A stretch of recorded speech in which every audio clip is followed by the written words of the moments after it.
Good day, and welcome to the STERIS plc First Quarter 2027 Financial Results Conference Call. All participants will be in a listen-only mode. Should you need assistance, please signal a conference specialist by pressing the star key followed by 0. After today's presentation, there will be an opportunity to ask questions. To ask a question, you may press star, then 1 on a touch-tone phone. To withdraw your question, please press star and then 2. Please note this event is being recorded. I would now like to turn the conference over to Julie Winter, Investor Relations. Please go ahead. Thank you, Nick, and good morning, everyone. Speaking on today's call will be Karen Burton, our Senior Vice President and CFO, and Dan Carestio, our President and CEO. And I do have a few words of caution before we open for comments. This webcast contains time-sensitive information that is accurate only as of today. Any redistribution, retransmission, or rebroadcast of this call without the express written consent of STERIS is strictly prohibited. Some of the statements made during this review are or may be considered forward-looking statements. Many important factors could cause actual results to differ materially from those in the forward-looking statements, including without limitation those risk factors described in STERIS's securities filings. The company does not undertake to update or revise any forward-looking statements as a result of new information or future events or developments. STERIS's SEC filings are available through the company and on our website. In addition, on today's call, non-GAAP financial measures, including adjusted earnings per diluted share, adjusted operating income, constant currency organic revenue growth, and free cash flow will be used. Additional information regarding these measures, including definitions, is available in our release, as well as reconciliations between GAAP and non-GAAP financial measures. Non-GAAP financial measures are presented during this call with the intent of providing greater transparency to supplemental financial information used by management and the board of directors in their financial analysis and operational decision-making. With those cautions, I will hand the call over to Karen. Thank you, Julie, and good morning, everyone. It's my pleasure to be with you this morning to review the highlights of our first quarter performance. For the first quarter, total as-reported revenue grew 7%. Constant currency organic revenue grew 6% in the quarter, driven by volume as well as 190 basis points of price. Gross margin for the quarter was 46%, up 70 basis points versus the prior year. Margin expansion was driven by price and favorable productivity, which were somewhat offset by inflation. Gross tariff costs, excluding refunds, were $14 million in the first quarter. As a reminder, tariffs were $12 million in the first quarter of last year. Tariff refunds of $4 million were received in the quarter. So on a year-over-year basis, net tariffs were favorable $2 million. For clarity, tariff refunds are not being allocated to our business segments, but instead are booked in corporate to enable business segment analysis. EBIT margin for the quarter was 23.8% of revenue, an increase of 100 basis points versus the first quarter of last year. The gross margin improvement, coupled with favorable currency and operating cost discipline, drove the EBIT margin expansion in the quarter. The adjusted effective tax rate in the quarter was 25.9%, an increase of 23.5% in the first quarter of last year. The year-over-year increase was driven primarily by unfavorable discrete items. Adjusted net income in the quarter was $253.4 million. Earnings per diluted share were $2.59, an 11% increase over the prior year. Higher margins more than offset the increase in tax expense. Capital expenditures for the quarter were $87.5 million, and depreciation and amortization totaled $123.8 million. We ended the quarter with a strong balance sheet, reflecting $1.9 billion in total debt. Gross debt to EBITDA at quarter end was approximately 1.1 times, well below our targets of 2 to 2.5 times.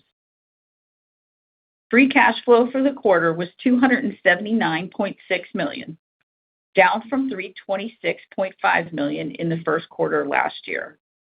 The decline in free cash was driven primarily by a lower contribution from working capital, despite improvement in net income. Share buybacks in the first quarter totaled $100 million, leaving us with $900 million under our current authorization. We also announced our 21st consecutive year of dividend increases last week, with a 6-cent increase to 69 cents per quarter as we continue to prioritize dividend growth. With that, I will turn the call over to Dan for his remarks. Thanks, Karen, and good morning, everyone. Thank you for joining us to hear more about our first quarter 2027 performance and our outlook for the remainder of the year. Karen covered the quarter at a high level, so I will add some commentary on our segments. Starting with healthcare, constant currency organic revenue grew 6% for the first quarter. Our performance reflected stable underlying demand, while our commercial teams continue to drive meaningful growth across the healthcare segment. The strength of our portfolio continues to enable us to help our customers navigate a complex operating environment. Our service team continued its streak of outperformance, growing 10% in the first quarter. Consumables grew 9%, benefiting from increased customer consumption driven by share gains and procedural growth in endoscopy. Healthcare capital equipment revenue increased 1% for the quarter, with growth impacted by the timing of shipments. Orders remained solid, with 4% growth in the first quarter, and our ending backlog increased to $444 million. EBIT margins for healthcare in the quarter increased 60 basis points to 24.8%, with volume, pricing, positive productivity, and favorable mix somewhat offset by inflation, investments in the business, and tariffs. Turning to AST, constant currency organic revenue grew 5% for the quarter, with 6% growth in services. As anticipated against difficult comparisons, services volume remained light in the quarter. Global demand remains a bit soft as customers continue to manage down existing inventory. EBIT margins for AST were 48%, a decrease of 60 basis points from the first quarter of last year, as additional pricing was more than offset by increased depreciation and slightly lower productivity. Constant currency organic revenue increased 8% for the Life Sciences Group in the quarter. Supporting that growth, capital equipment grew 17%, and consumables increased 8%. Services grew 2%. Backlog at quarter end was about flat with prior year at $110 million. Margins were 42.1%, a decrease of 140 basis points, as pricing and volume were more than offset by unfavorable productivity and inflation. Before we shift gears to outlook, I want to comment on the announcement we made yesterday that we will be investing $600 million to build a new formulated chemistry center of excellence in North Carolina. As noted in the release, this is our largest investment in our history in a single manufacturing site. We will be building 2 facilities totaling 600,000 sq ft under roof that will include manufacturing, R&D, and distribution. The facility will produce high-performance infection prevention and contamination control chemistries used by our healthcare and pharmaceutical customers across the globe. This investment strengthens our healthcare and life sciences formulated chemistries business, which together generate more than $700 million in revenue. These products are high growth, high margin, and highly regulated. They play an essential role in helping our customers deliver safe, compliant outcomes for patients. This investment positions us to scale with our customers, supports increasing demand, and sustains growth in these strategically important portfolios over the long term. The facility is expected to become operational in 2 to 3 years in a phased approach, beginning with distribution. Upon completion, we expect to transition the work from our St. Louis, Missouri, and Plymouth, Minnesota chemistry manufacturing and distribution sites and close those facilities. When finalized, the Formulated Chemistry Center of Excellence will allow us to accelerate innovation, expand capacity, and optimize our U.S. chemistries manufacturing and distribution network. As a result, we announced today a restructuring program with anticipated pre-tax restructuring charges of approximately $55 to $70 million, consisting of approximately $40 million to $50 million of cash expenditures and approximately $15 to $20 million of non-cash charges. We anticipate that less than $10 million will be booked in fiscal 2027. This investment will generate an ROIC of over 10% within 3 to 5 years of opening, and it is essential to our long-term growth and profitability. Shifting gears to outlook. Based on our first quarter results, our expectations for the remainder of the year, we are maintaining our original outlook for fiscal 2027. This includes as-reported revenue growth of 7 to 8% and constant currency organic revenue growth of 6 to 7% for the total company.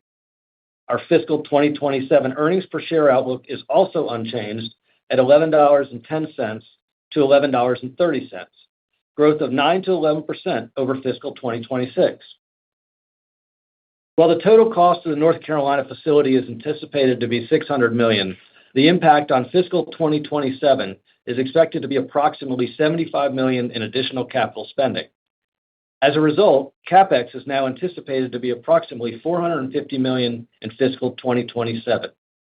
Free cash flow is now expected to be $800 million, as the strong performance in the first quarter is helping to offset the additional CapEx spend for the year.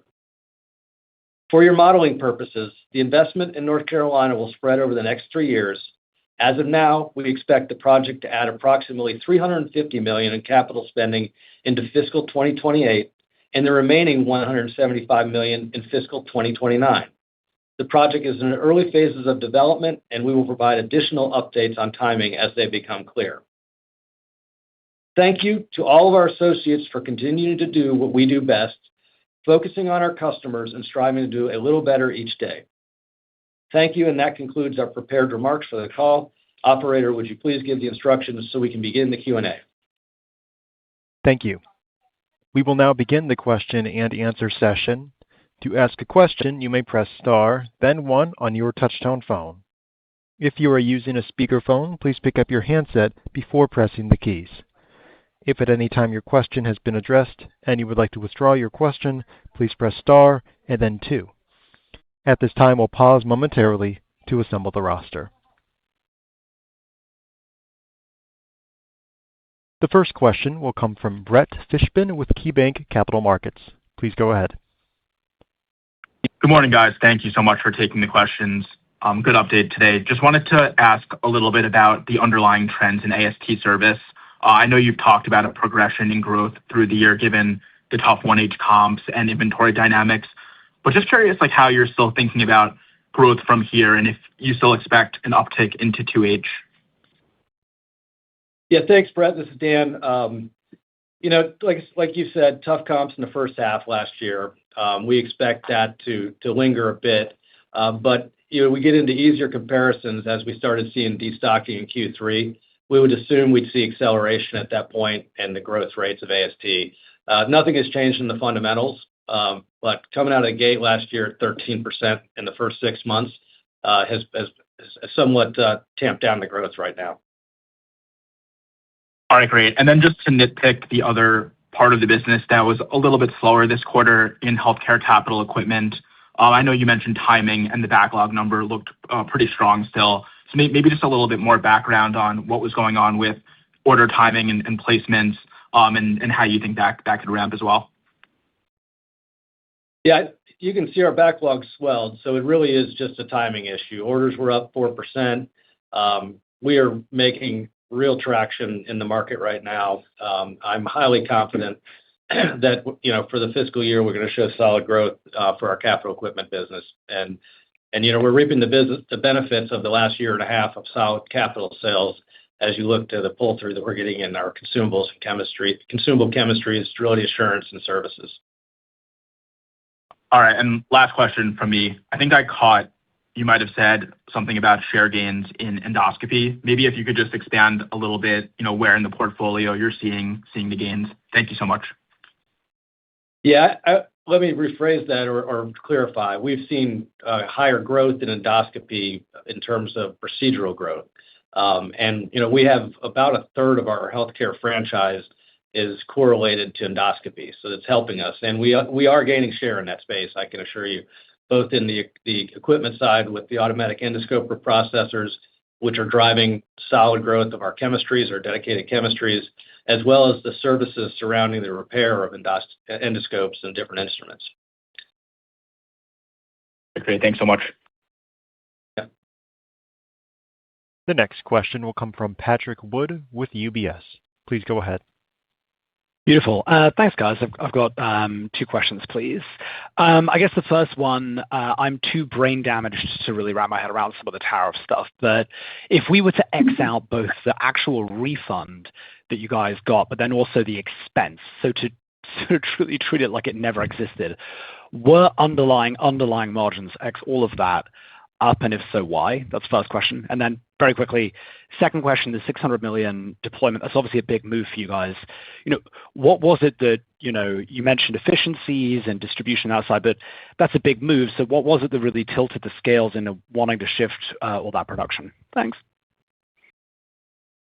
Thanks, Patrick. I'll take the first one.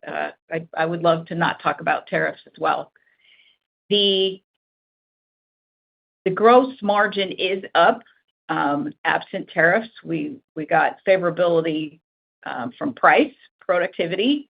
If the tariff refunds did help us offset some of that cost, it's included in the gross margin. But our true tariff costs were $14 million in the quarter, and I guess I wouldn't take those out. They're not going anywhere. And then, Patrick, this is Dan. Thanks for the question. Relative to the chemistry expansion, if you look back when we acquired Cantel, with Cantel, they had a large chemistry manufacturing facility in Minnesota, and we have our large facility in St. Louis, Missouri.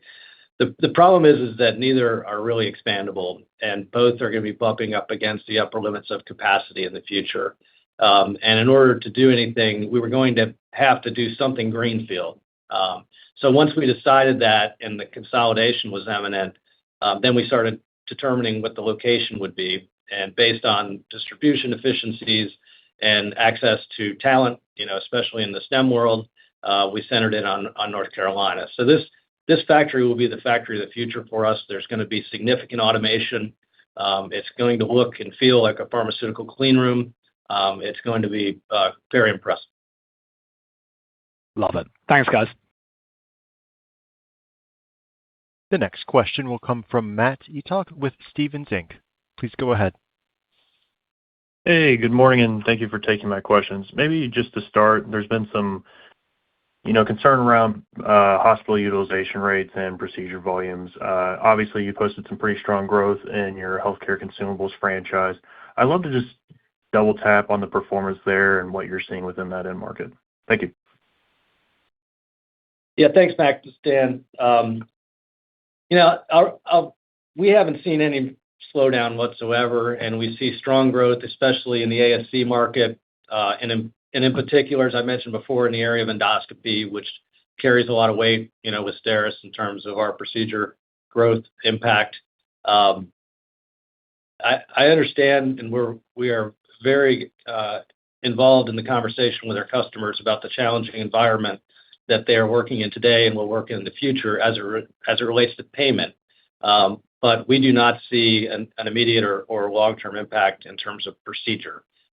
And so as a result, we feel confident in the resiliency of our customers for the long term. I appreciate that. And then maybe also, I'd love to just get a sense of what you're seeing within life sciences. Onshoring is, it's been talked about, but it's still on the come. And, I'd just love to get a sense from what you're hearing from potential projects in the pipeline. Yeah, it's interesting. When you talk about onshoring, it's not just a move to the U.S. There's localization going on globally as tariffs become more of a play, in Europe and in the U.S. And so you'll see some duplication of manufacturing sites, whereas maybe in the past you might have one site globally that is focusing on one pharmaceutical product. As a result, that's good for us because it creates need for expansion or augmentation of the manufacturing footprint. which requires typically the tools, sterilizers, washers, things like that go into those aseptic manufacturing environments, as well as it gives us more at-bats and opportunities to install our chemistries into the cleaning processes. So it is happening. It's not a revolution, but anytime there's disruption or change in manufacturing, generally that's a good opportunity for us. I appreciate the color. Sure thing. The next question will come from Jason Bednar with Piper Sandler. Please go ahead. Hey, good morning. Thanks for taking the questions. Dan, I wanted to ask on or come back to AST. You referenced inventory destocking. Is trajectory of volume growth just how you budgeted this year? Based on your conversation with customers, can you talk about what kind of visibility you have in that segment accelerating from the current level and not having that destocking issue persist? Yeah, so we modeled it so we would expect it through Q2 and then see a ramp in AST in the second half of the year. That's what's playing out, for the most part, and we would expect that to continue and start to see improvement. I would hope by the end of the second quarter and definitely material improvement in terms of performance by Q3. All right, perfect. And then Karen, two for you as a follow-up here. First, for the avoidance of doubt, you've only received $4 million in total refunds. That's all going into corporate. It's a 30 basis point benefit to gross margins. Feel free to correct me if any of that's off. Have you requested any other refunds, or what's the status on those other refunds requests? And then on the restructuring, I heard all the costs. I know this is a longer dated project, but when should we expect to see savings from this project? Okay, thanks, Jason. Yeah, on tariffs, you are correct. We received $4 million in the quarter. The total that we have potentially available is about $27 million. 24 of that is eligible for claim under the phase 1 and phase 2 claim processes. We have submitted all of those claims. So far, what we're seeing is the initial phase 1 refunds coming in. In terms of restructuring, that's really the cost of shutting down and consolidating the old facilities. So all of those benefits are built into what we expect in the new facility, the benefits of consolidation and modernization. Okay. Sorry. I heard the comment earlier around capacity expansion and modernization. Are there going to be cost savings or efficiency moves with this new facility, or is this more cost neutral? Initially, it'll be cost neutral, but over time, as we drive scale through the operation, we'll get considerably more leverage out of it by having the combined volume all in one location. And we're also deploying significant amounts of automation to the process, which does increase the front-end cost, obviously, but our labor requirements are going down dramatically in order to operate the facility. Got it. Very helpful. Thank you. The next question will come from Michael Polark with Wolfe Research. Please go ahead. Hey, good morning. AST services follow-up. For the rest of the year, still fair to model 7-8 organic for that segment. And, over the last few years, a lot of growth CapEx into AST to expand capacity. Are there go-lives penciled the rest of the fiscal year that kind of might help the growth be higher in 2H than we're going to see here in 1H? Thank you. Thanks, Mike. This is Dan. I'll answer this, and maybe Karen wants to add to it. In terms of the modeling, yes, we still fully expect AST to deliver in the 7-8% range. No change there. In terms of the builds that we have coming online, the biggest driver is going to be recovery from inventory destocking, going back to more normalized volume coming through the facility. Those builds facilitate that, but that's obviously baked into our number in terms of how we understand it. And The incremental depreciation with bringing those online is built into our modeling, and it's a pretty equal pace over the course of the year. You will see depreciation build in that segment. Maybe for the follow-up, the mentions of increased procedure volumes and endoscopy specifically, to which you have a high exposure, just stood out to my ear as well. What do you think is driving that? I'm curious for your 2 cents on that. Thank you. I mean, there's been a change, that's been promoted now over the last couple of years about the early age of detection that has shifted down below 50 years now. So more people are eligible or being pulled in for endoscopies. I think there's more awareness around colon cancer at this point, and it's driving maybe some intake as a result. Yeah, I can't sit here and tell you that it's sustainable at the high level that's at right now, but what we saw was a really strong quarter in endoscopy, and we also saw that amongst some of our other peers that play in the same space. And based on the information we have from our service organization and everything else, we're happy with the growth we're seeing there. Thank you. Yes, sir. The next question will come from Mike Matson with Needham & Co. Please go ahead. Yeah, thanks. So I wanted to ask one on the Paredes AI collaboration that was announced in March. So what is your view of robotics and AI in sterile processing? And is this collaboration something that could generate meaningful revenue for STERIS?